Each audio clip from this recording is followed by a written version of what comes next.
All right, is it going? All right, here's page 33. This deals with the word diagonals. Everybody say diagonals. Say diagonals. Diagonal. Everybody say diagonals. Louder, say diagonals. Diagonal. Okay, thank you. I know it's harder to get warmed up in the morning. So what does diagonal mean to you? If you had to motion with your hands, what diagonal means? Who's got diagonal? Motion with your hands. Anybody? Anybody got a meeting on diagonal? I do. Okay, I saw somebody like this.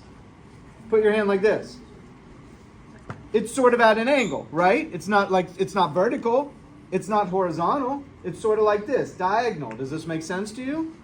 Okay, if you're at an intersection and one store is diagonal from the other store or a gas station, do you know what that means at the intersection? Do you have something in your brain of you know where it is in the intersection? You okay with this? Okay, so that's what it is in geometry. That's a good basis for the meaning of a diagonal. So let's start with a rectangle and diagonals. Here is a rectangle, something like this. By the way, can I draw it perfect? No, okay. MJKL, this is M, this is J, this is K, and this is L. Each of these are the corners of the rectangle. We have a more technical name because they're an angle. What's the technical name for the corner? It is a right angle, that's correct. Yeah, and where those two segments meet, that's called a vertex. Everybody say vertex.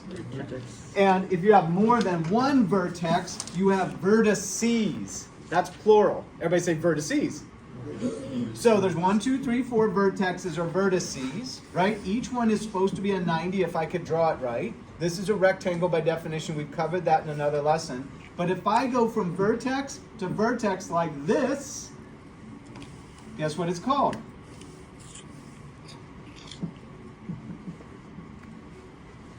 That's it. It's the diagonal. Does this make sense?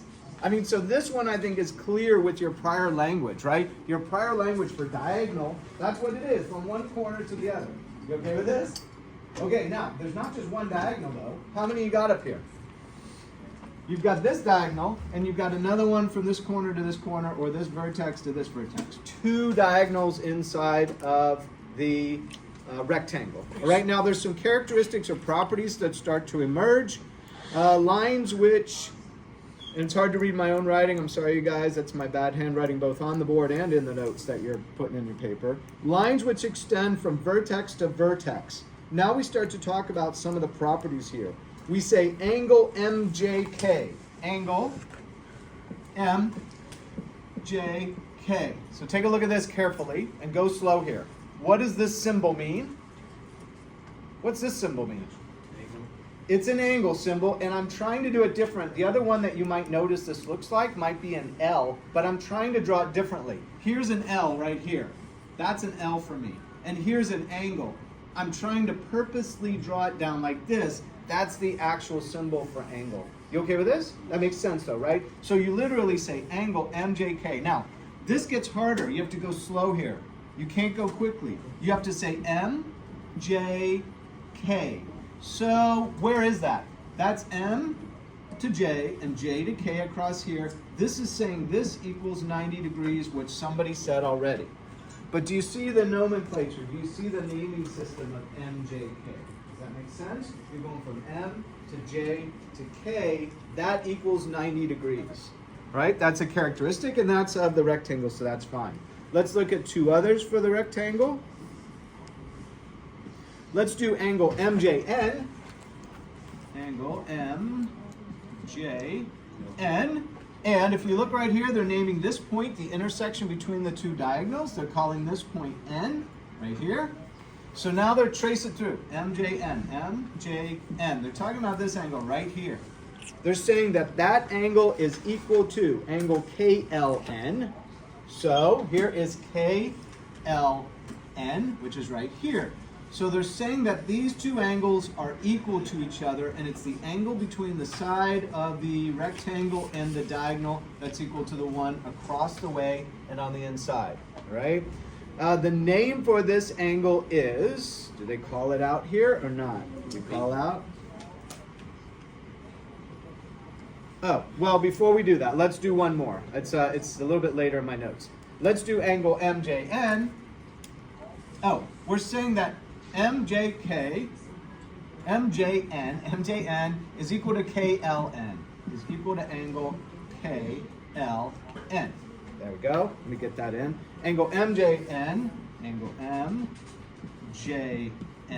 plus angle KJN, angle KJN. So MJN is here, MJN, and KJN is here, KJN. The combination of this angle here is equal to 90 degrees. Combination meaning if you add up those two angles, you got to get back to the 90. So I don't know what this angle here is. And I don't know what this one here is, but I know if you add them, you've got to hit 90 degrees. Does this make sense? And you told me that originally. You said all four of these angles for the rectangles 90 degrees, they're right angles. Does this make sense? Yeah, kinda. I saw that look and I appreciate that. That was kinda. But what they're saying is if it's 90 overall, I don't know what each is, but if I add them, I've got to get back to 90. Okay, so it's not too much information, but it's enough to tell you something about it.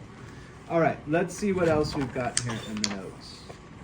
So the next one is parallelogram and diagonals. So parallelogram.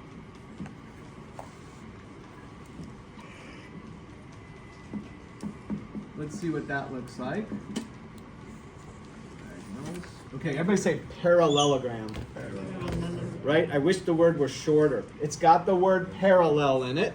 And then it's literally like Jell-O. You know how Jell-O has an O in it? It's like parallel O, and then the word gram on it, right? Parallelogram. And if you say it fast, it's parallelogram, okay? So what's a parallelogram? It's like taking a rectangle and pushing it over. So it looks like this. And again, we've covered this in a prior lesson, but now we're going to look at it from the perspective of where are the diagonals. We're going to name it KHIJ. This is K. H, I, and J. And then we're going to talk about where the diagonals are. So a diagonal, if you had to motion with your arm or something, what a diagonal looks like, what would you do? Give me a diagonal symbol. Yes, that's right.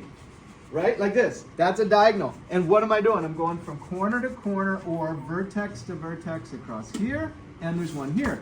Do you notice that this one's longer? Right? This diagonal across here looks longer, even if I took the dimension and went like that, right? I can't measure it perfectly. Or I could look at this and go, hey, this one's shorter because it only goes this far. That one goes longer, this one's shorter. So that's one of the characteristics that shows up. Let's see here. Then we talk about angle JKI. So angle JKI. So JKI, that's this angle right there, is equal to angle HIK. Is equal to angle HIK. HIK is this angle right there. Again, if you look at the placement of, let me remove this one now and go back to these. Look at how this one, placement here is equal to placement here.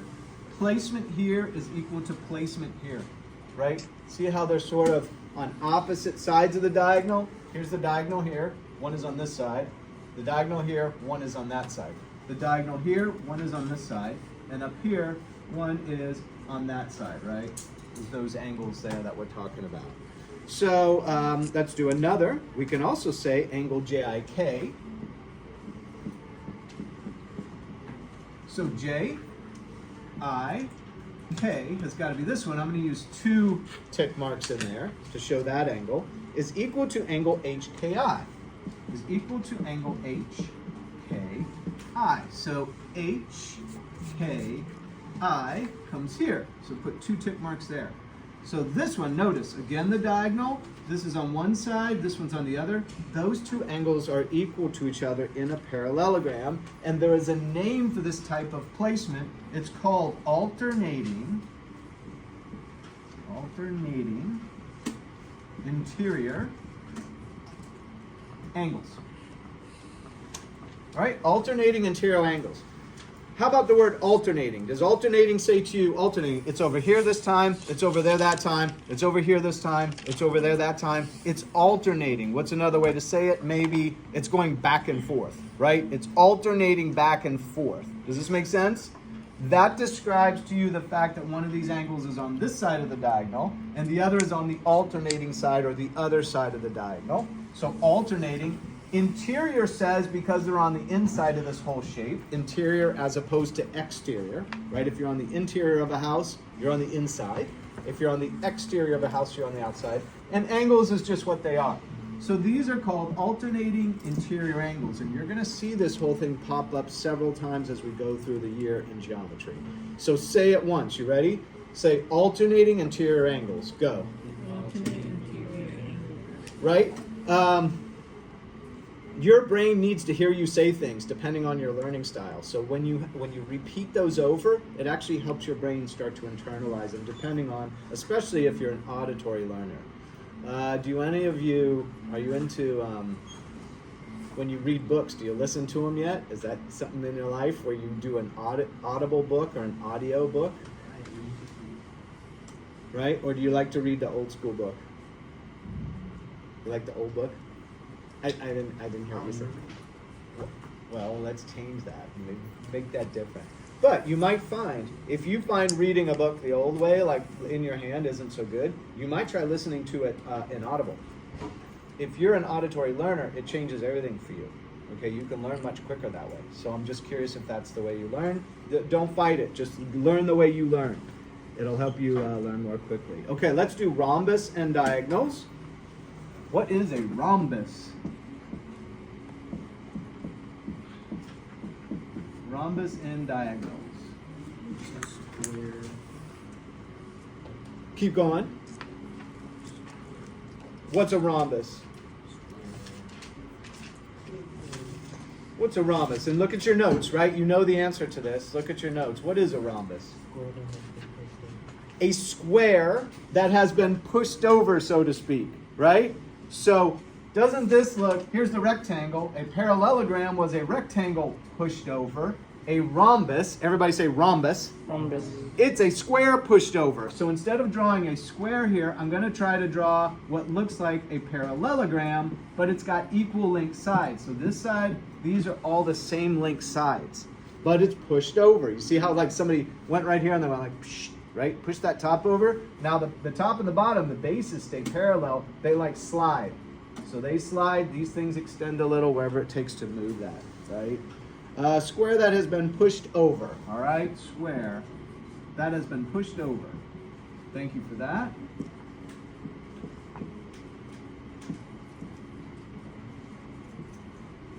All right, square that's been pushed over. Let's look at the diagonals now. So we're going to go from vertex to vertex. Here's one diagonal, and here's another. It looks a lot like the parallelogram, but now all the sides are equal. This one we called A, B, C, D, which I like a lot better. I do that. A, B, C, D. So if we start to talk about some of the characteristics, we say opposite angles are equal or alternating interior angles are equal. So opposite angles are equal. So what is that? That would be this one here and this one here. And those are also another name for alternating interior angles.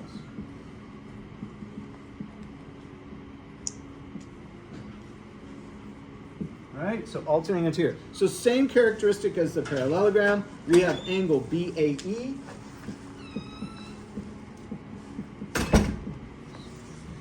Equals angle CAD. And so track it through. BAE. You start here and go BAE.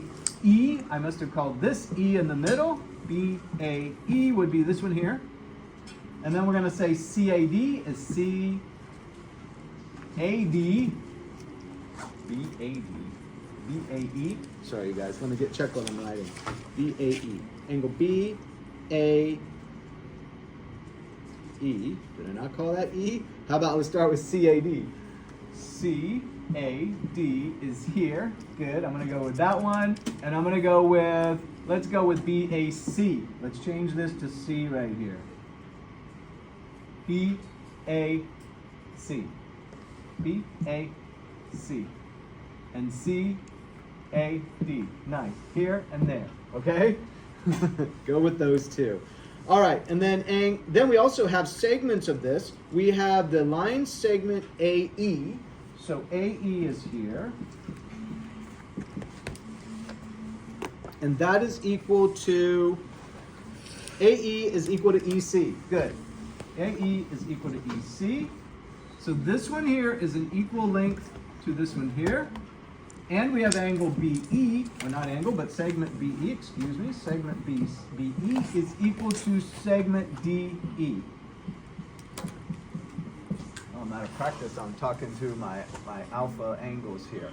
So let me check one more time. CAD is here, and I should say BCA. Yeah, I might even switch this again. Boy, I don't like this at all. I'm sorry, you guys. BCA. Where is that? BCA. There. And CAD. CAD there. Those two alternating interior angles. Okay, sorry about that, to rearrange that on you several times. And then let's look at vocabulary. Well, there's one more shape. Let's do a kite right here. Kite and diagonals. K-I-T-E. Kite. Everybody say it? Kite. It looks like this. Any of you flown the old school kites? Right? The new, I don't even know if they still make these. They still make, do you know what they do? They make these? They're like $2.99. Are they? And they come with like wood and like No, it's plastic now. It's plastic now and string. So it's a kite shape, right? And if you think of, remember the story of Ben Franklin flew the kite with a key on it, and the lightning bolt struck the key, and then he discovered, so to speak, electricity. Of course he didn't, right? Electricity's been there all along. Those lightning bolts were flashing all the while, right? But in a way, got this idea, I'm going to harness this energy of a lightning bolt, which is electricity. And now you see everything we runs on electricity, and a lot of physical things. Our body runs on electricity. Your heart pumping and your muscles and all this is somehow electrically related. You've seen the movies, right? Clear, right? What are they doing to those bodies? They're shooting it full of what? Electricity. And it's starting the heart up because it's an electric pulse that can do that. Don't ask me to explain it any more than that. Okay, that's as much as I got. Thank you. I think it's because everything runs on electricity, including your body. There. Thank you so much. All right, QSRT. Right here, QSRT. Here are the characteristics of a kite. There are the diagonals running across from vertex to vertex. These sides here are equal in length to each other. These sides here are equal in length to each other. And these here, pieces of the diagonal or segments of the diagonal are equal to each other. This is a kite shape. So for example, QU, which I must have called this U in the middle right there. QU is equal to UR. So that would say this piece here, QU, is equal to UR, this piece here, right? And those would be called segments of the diagonal for the shape kite. All right, recitals. What else? Drawing a line from one vertex of a shape with 4 or more vertices produces a diagonal. Vocabulary. Diagonal is a line segment from vertex to vertex on the interior of a shape. Alternating interior angles are angles on opposite sides of a diagonal of a quadrilateral which are equal. Rhombus is a pushed over square. Kite is a quadrilateral which looks like a kite. And there's some problems in there you're putting into your notes and trying to answer them. If you can, answer them right away. If not, answer them after you do the school G's. All right? Okay, go ahead. Hit that.